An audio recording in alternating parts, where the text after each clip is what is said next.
Hi friend, कैसे हो आप लोग। उम्मीद करती हूँ आप सब लोग बहुत अच्छे होंगे। और मैं सोची कि आप लोग मेरा आइसिंग वाला पार्ट देख देख के बोर हो गए होंगे, तो मैं वो पार्ट नहीं दिखाती हूँ। तो जी नहीं, बिल्कुल नहीं, ऐसा बिल्कुल भी नहीं है। मैं रिकॉर्ड पे अपना मोबाइल डाली तो मेरा वो पार्ट रिकॉर्ड ही नहीं हुआ। मैं बटन ही ऑन करना भूल गई, और जब मेरा फ्लैश लाइट बंद हुआ फिर मुझे समझ में आ रहा है कि मेरा रिकॉर्ड ही नहीं हुआ। और ये मेरा पाव केजी का केक था, इसलिए जल्दी से ही आइसिंग हो गई थी। क्रम कोट हुआ था। आइसिंग तो मैं आप लोग के सामने कर रही हूँ, और ये मुझे अच्छे से ही फिनिशिंग देना था, क्योंकि बेस पे ये पार्ट दिखता है, इसके लिए मैं अच्छे से ही फिनिशिंग दी हूँ। अगर आप लोगों को हाइड भी करना रहे फिर भी आप फिनिशिंग अच्छे से दें, क्योंकि जब आप बार बार फिनिशिंग करते रहेंगे ना तो आपके हाथ बैठ जाएंगे और आपका केक जल्दी फिनिशिंग में आएगा। और फिनिशिंग देना तो एकदम ही ईजी है। अगर आपका क्रीम फ्रेश है, आप तुरंत व्हिप करके फिर केक बना रहे हैं, तो क्या ही बोलूँ कि कितना जल्दी आपका आइसिंग होगा। हाँ, अगर आपका व्हिप करके रखे हैं टाइम से 2-3 घंटे के बाद आप आइसिंग कर रहे हैं, उस टाइम आपको थोड़ी सी प्रॉब्लम होगी, क्योंकि आपके क्रीम में थोड़े से बबल जैसे आ जाते हैं। फिर आप अपने चम्मच से ना स्मच करेंगे ना, फिर वो ठीक हो जाएगा। ऐसा नहीं है कि नहीं ठीक होगा, लेकिन फ्रेश क्रीम की तो बात ही कुछ और होती है। ऐसा किस किस को लगता है, ज़रूर बताना। और ये देखिए, मैं अपने केक की फाइनल आइसिंग कर रही हूँ, और ये मेरा पाव केजी का चॉकलेट फ्लेवर का केक है, क्योंकि वो पार्ट तो स्किप ही नहीं हुआ। फिर इसलिए बता रही हूँ आप लोग को। इसके लिए मैं 50 ग्राम ही प्रीमिक्स ली थी, और 100 ग्राम व्हिपिंग क्रीम ली थी, और 2 चम्मच मुझे डार्क कंपाउंड लगा था। और ये एक बर्थडे गर्ल का है, हमारे ही बिल्डिंग में रहते हैं। ये रात को मुझे 8 बजे ऑर्डर आया था। ये देखिए, यही डिज़ाइन मुझे बनाना है, लेकिन वो बोले मुझे पिंक में चाहिए। और वैसे भी अगर ये कलर वो बोलते हैं ना, तो मैं उनको कन्विंस करती कि आप ये कलर मत लें, क्योंकि ज़्यादा ग्रीन डालना पड़ेगा और शायद कड़वा लगे।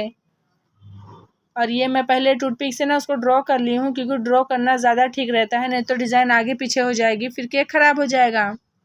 फिर मैं ली हूँ R11 नोज़ल, और उसमें है ना मैं स्ट्रॉबेरी इमल्शन डाली हूँ, क्योंकि जब मुझे पिंक और येलो या ऐसे कोई कलर्स में करना रहता है जिसका इमल्शन मेरे पास रहता है, तो मैं कलर फिर नहीं डालती हूँ।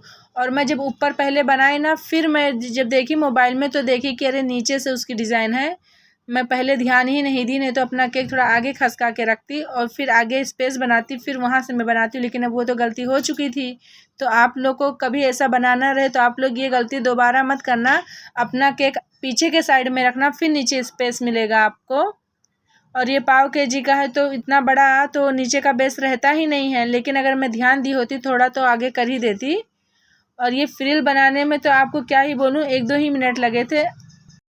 और ये जो आप देख रहे हैं ना, मैं सोच रही थी कि अगर ऐसा डॉल बनाऊं मैं कभी तो अच्छा लगेगा कि नहीं। और मुझे लगा कि ये पार्ट तो मैं डिलीट कर चुकी हूँ, लेकिन वॉइस ओवर के टाइम पे मुझे समझ में आया कि अरे ये पार्ट तो मेरा डिलीट ही नहीं हुआ है। तो उसके लिए मैं आप लोगों को सॉरी बोलना चाहूँगी, क्योंकि मुझे वो बिल्कुल भी नहीं बनाना था। वो उतना पार्ट इसमें रिकॉर्ड हो गया, वो अलग बात है।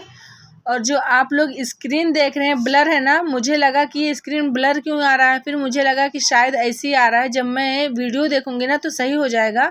बार बार मैं अपना मोबाइल चेक कर रही थी, लेकिन फिर भी नहीं समझ में आया। एक बार मैं अपने कैमरे को पोंछ लूँ, फिर मैं कॉटन के कपड़े से पोंछी तो, लेकिन बहुत बार में जब मेरा पूरा केक ही रेडी हो चुका था, गुस्सा तो अपने ऊपर बहुत आया कि ऐसी गलती मैं कैसे कर सकती हूँ। हर बार ही मेरे से गलती होती है, लेकिन अब नेक्स्ट टाइम मैं बहुत ज़्यादा और केयर करके फिर केक बनाना शुरू करूँगी, क्योंकि जब मैं आपको सिखाने के लिए आ रही हूँ, मैं ही गलती करूँगी तो आप मुझसे क्या सीखेंगे।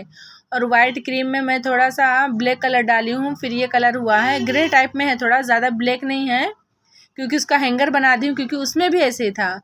और फिर पाइपिंग बैग में मैं व्हिपिंग क्रीम डाली हूँ और छोटा सा कट लगाई हूँ, लेकिन मेरा कट फिर भी बड़ा हो गया था। जो वो केक का डिज़ाइन भेजे थे उसमें और भी बारीक कट थे, लेकिन अब मेरे तो हो चुके थे। अब मैं बार बार क्रीम, उतना ही क्रीम बचा था जितना मेरे पाइपिंग बैग में है, तो मैं अब कुछ भी नहीं कर सकती थी। अगर ये क्रीम निकालती दूसरे पाइपिंग बैग में डालती तो ये है ना मेल्ट हो जाता, और फिर मेरा ये इफ़ेक्ट नहीं आता। इसके लिए मैं बना दी हूँ। अगर आपको बनाना रहे तो आप इससे भी बारीक करें, फिर आपका इफ़ेक्ट और भी अच्छा आएगा। और मैं सिल्वर स्प्रे कर दी हूँ और बटरफ्लाई लगा दी हूँ, हैप्पी बर्थडे का टैग भी लगाई हूँ।